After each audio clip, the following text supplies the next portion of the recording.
여정은 캐나다의 하느님 말씀 국제종교교육센터에서 기획한 가톨릭 신앙 연구 안내 프로그램 가운데 첫 번째로 나온 평신도를 위한 성서 공부 교재이며, 본 영상물은 한국 가톨릭 생활 성서사에서 출간된 성서의 길을 따른 여정을 요약하였습니다. 이 교재는 교회에서 보편적으로 받아들여지는 연구 결과에 바탕을 둔 표준적인 이론들과 주석을 채택하였습니다. 셋째 마당, 생존을 위한 투쟁, 목표, 판관시대에 있어 지파들의 움직임을 살펴본다. 안내의 말, 하느님 백성이 가나안에 진입하여 땅 전체를 통치하게 되기까지는 여러 세대가 걸렸다. 출애굽을 기원전 1250년으로 잡을 때 우리는 가나안 점령이 기원전 1220년경부터 시작된 것으로 추정할 수 있다. 지파들은 그 후 100여 년에 걸쳐 제각기 자기네 영토를 차지하게 되지만 12지파가 모든 영토를 전적으로 통치하게 된 것은 기원전 1000년경 다윗 시대에 이르러서였다. 지파들은 어느 정도 독립적으로 움직였다. 정치적 통일성도 중앙정부도 없었지만 그들은 계약법을 공동으로 소유하고 있었고 계약궤가 보존되어 있는 중앙성소를 지니고 있었다. 지파들은 야훼께서 그들의 왕이심을 믿었다. 야훼께서는 다른 민족들에게 왕이 해주는 일을 그들에게 해주셨다. 그들의 전쟁을 수행해 주셨고 그들에게 법을 주셨던 것이다. 지파들은 어느 정도 진정한 종교적 통일성은 갖고 있었으나 대부분의 문제에서 서로 독자적인 노선을 취하는 경향이 있었다. 그러나 신앙의 일치는 그들로 하여금 불가피하게 그 이상으로 일치를 나타내도록 이끌었던 것 같다. 계약은 그들을 야훼께 매이게 했을 뿐만 아니라 자신들끼리도 서로 돕지 않을 수 없도록 매어 두었다. 어떤 지파가 공영에 처했을 경우 특히 그랬다. 판관시대에 지역 단위 영웅들이 적과 싸워 자기네 지파를 승리로 이끌고 있었으나 또한 여러 지파들을 불러 모아 함께 적과 싸우는 영웅들도 나타난다. 지파들 간의 정치적 단결의 과정은 이런 방법으로 시작되는데 첫 번째가 북부 지파들 사이에서 일어나게 된다. 이제 북부 지파들이 영토를 획득하고 보전해가는 방식을 고찰해본다. 가나안 진입에서 다윗 왕의 통치에 이르기까지의 세월은 험난한 개척기였다. 백성들은 생존을 위해 싸워야 했고 이웃 이교도들에게서 농사에 관해서도 배워야 했다. 따라서 매우 조야한 풍습과 이교도, 의식 및 미신이 위대한 영웅들의 삶에서까지 어느 정도 발견되는 것은 놀라운 일이 아니다. 판광이를 기술한 성서저자들은 좋은 것과 함께 나쁜 것도 기록하면서 이 영웅들을 지나치게 탓하지 말도록 말하고 있다. 왜냐하면 그들은 결국 스스로 최선이라 생각했던 일들을 행했으며 그들을 이끌어줄 왕도 없었기 때문이다. 이 시기는 힘겨운 시절이었다. 백성은 가나안 사람들의 신들을 섬기게 되었고 야훼께서는 적들을 보내 그들을 벌하셨으며 그들이 야훼께 부르짖으면 야훼께서는 영웅들을 파견하여 적들을 물리치게 해주셨다. 범죄, 징벌, 야훼를 향한 부르짖음, 야훼께서 판관을 보내 백성을 구출하심이라는 형태는 판광이에 통상적으로 나타나 있는 형식이다. 해설, 다음에 봉독할 부분에서 우리는 북부 지파들을 함께 불러 모아 가나안 왕들과 싸우도록 촉구하는 위대한 판관 드보라와 그녀의 장군 바락을 만나게 된다. 이 부분에서 그들의 승리는 먼저 산문으로 제시되고 다음에는 시로 나타난다. 성서봉독 판광이 4장에서 5장. 에훗이 죽은 다음 이스라엘 백성은 다시 야훼의 눈에 거슬리는 일을 하였다. 그래서 야훼께서는 하솔을 다스리는 가나안 왕 야빈의 손에 그들을 넘겨주셨다.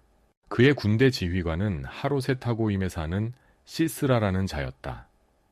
야빈은 철병거를 900대나 가지고 있으면서 이스라엘을 20년 동안 심하게 억압했다.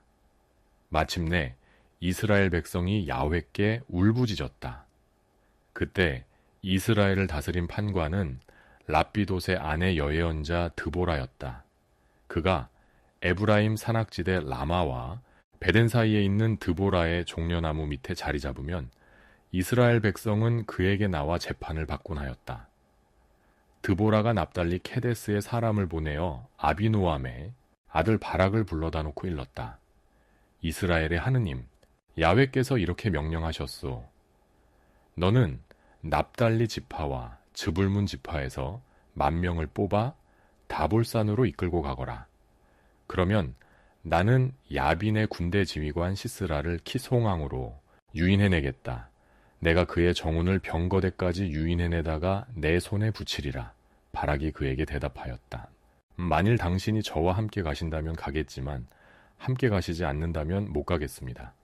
드보라는 내가 꼭 함께 가겠소. 하지만 이번 길에서 그대에게 영광이 돌아오지 않으리라는 것만은 알아두시오. 야훼께서 시스라를 여인의 손에 넘겨주실 것이요. 하고 일어나 바락과 함께 케데스로 갔다. 바락이 즈불룬과 납달리 지파를 케데스로 출동시켰다. 10,000명이나 되는 부대가 그의 뒤를 따라 올라가는데 드보라도 그와 함께 올라갔다. 모세의 장인 호밤의 자손 가운데 켄 사람 헤벨이라는 자가 있었는데 그는 문중에서 떨어져 나가케데스 근처 사하나님 상수리나무 곁에 천막을 치고 살았다.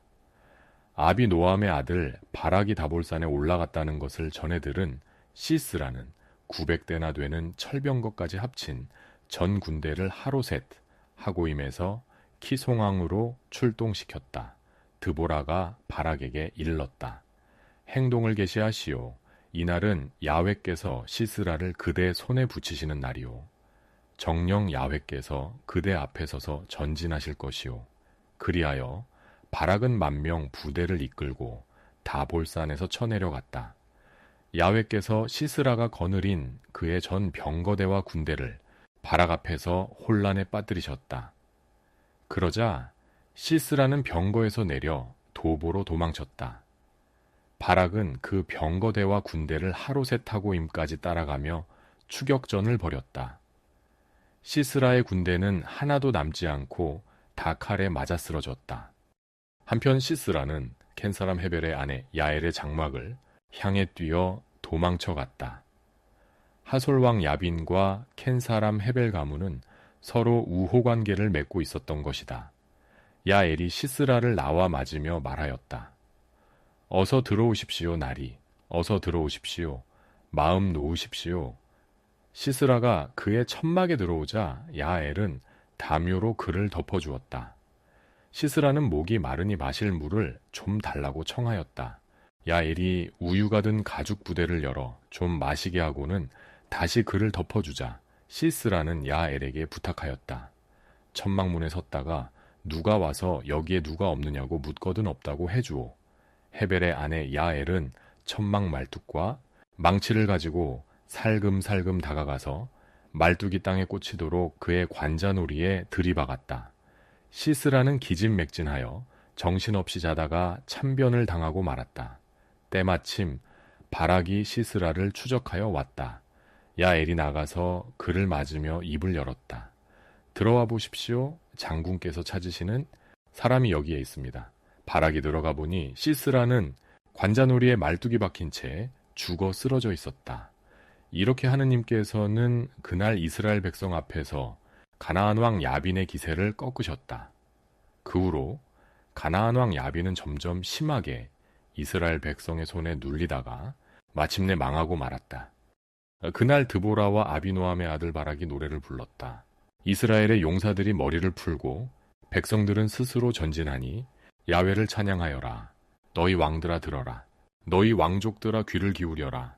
나는 야훼를 노래하리라. 이스라엘의 하느님 야훼께 영광을 돌리리라. 야훼여, 임께서 세일에서 나오실 때, 임께서 에돔 땅에서 진군하실 때, 땅은 흔들리고 하늘은 진동하여 구름이 비를 쏟았습니다. 산들이 야훼 앞에서 녹아나고 저 시나이산도 이스라엘의 하느님 야훼 앞에서 녹아내렸습니다. 아나세 아들 삼갈의 시대에도 야엘의 시대에도 사람들은 큰 길을 버리고 오솔길로 다녔네. 드보라, 당신이 일어서기까지 이스라엘의 어머니 당신이 일어서기까지 이스라엘의 촌읍들은 죽어 있었네. 새 신들을 저희의 신으로 삼았다가 전쟁이 성문에 들이닥쳤는데 도시 5에 방패 하나 없었고 4만 명 이스라엘 군인 가운데 창 하나 없었네. 이스라엘의 사령관들을 생각하니 자원에서 나선 백성을 생각하니 나의 심장이 뛰는구나.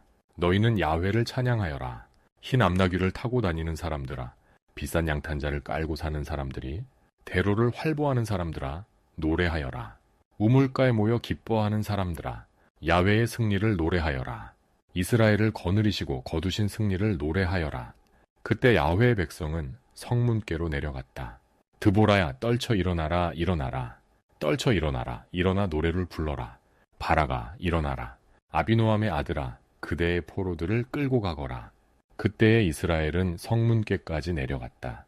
야훼의 백성은 영웅처럼 야훼를 편들어 싸우러 내려갔다. 에브라임의 왕자들은 골짜기에 있고 내 형제 베냐민이 귀족들과 합세하였다.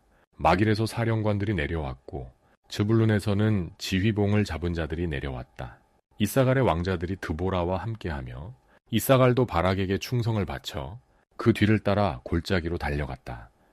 르우벤은 냇물가에 모여서 끝도 없이 토론이나 벌이는구나. 어찌하여 양떼 틈에 끼어 피리 부는 소리나 들으며 양 우리에서 서성거리는가. 어찌하여 길르앗은 요르단 건너편에 머물러 있고 다는 남의 나라 배를 타고 있는가.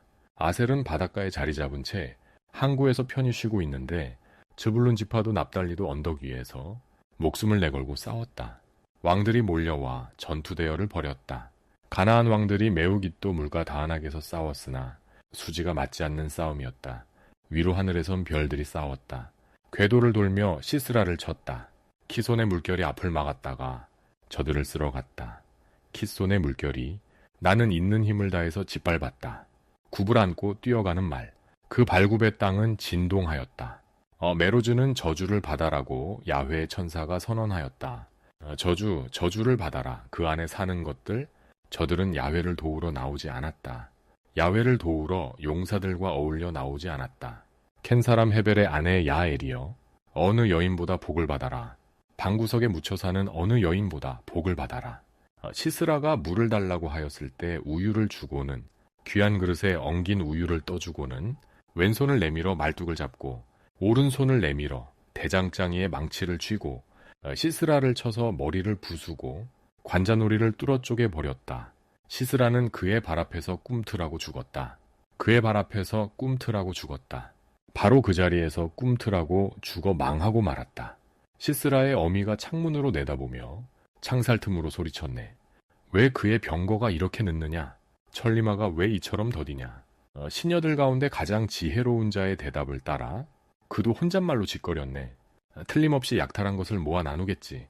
용사 하나하나에 여자 하나씩 또는 둘씩, 시스라의 몫으로 채색한 옷 1벌 또는 2벌, 그리고 내 몫으로는 수놓은 목도리 하나 또는 둘. 야훼여, 임의 원수들은 모두 이처럼 망하고 임을 사랑하는 이들은 해처럼 힘차게 떠오르게 하소서. 세상은 40년 동안 평온하였다. 다음 영상물에서 계속 이어집니다. 구독 신청으로 함께 해주세요.